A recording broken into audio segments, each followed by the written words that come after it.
కష్ట సుఖములలోన కలసి మెలసుంటుండే బ్రతుకు సుఖమయ్యేనురా, బంగారు కలలన్నీ పండేనురా అని చెప్పేసి మనం పాట పాడుకుంటాం. అంటే ఈ భూమికి మూలవాసమైనటువంటి మన హిందువులం కష్ట సుఖాల్లో కలిసి మెలిసి ఐకమత్యంగా ఉంటే మనందరి బ్రతుకులు, మన సమాజము, మన దేశం కూడా సుఖంగా వర్ధిల్లుతారని చెప్పేసి.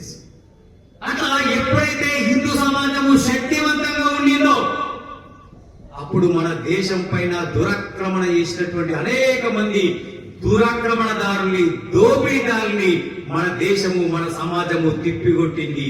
గ్రీకులను, హూన, కుషాల, బర్బరులందరినీ కూడా ఓడించి మన సమాజంలో ఐక్యం చేసుకుంది, కలుపుకుంది.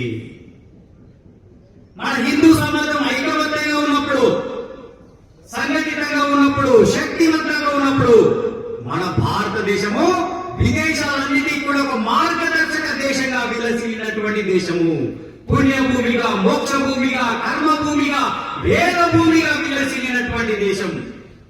స్వామి వివేకానంద గారి మాటలు చెప్పాలంటే ఈ ధరాతలం పైన, అంటే ఈ భూమండలం పైన ఏ దేశం మంగళమయిగా, పుణ్యభూమిగా, ఏ దేశం ప్రతి జీవి తన కర్మ ఫలాన్ని ఆచరించేందుకు జన్మించదక్కదు, ఏ దేశం ప్రతి ఆత్మ ఈశ్వర సాక్షాత్కారం పొందేందుకు అంతిమ సోపానంగా చేరుకోదగ్గదా ఆ దేశం భారత్ మాత్రమే, భారత్ మాత్రమే అన్నారు స్వామి వివేకానంద.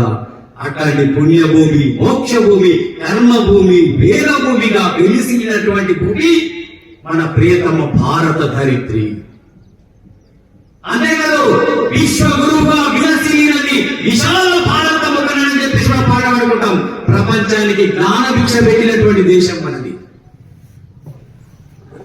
ఈ మాట మనం ఇవాళ చెప్పామనుకోండి, వీళ్ళు ఇట్లా చెప్తారు సొల్లు కాపులు అని చెప్పేసి అంటుంటాం. కానీ అనేక మంది విదేశీలో మన భారత మాత యొక్క ఘనతని చెప్పినటువంటి చారిత్రక ఘట్టాలు మనకు కనిపిస్తుంటాయి.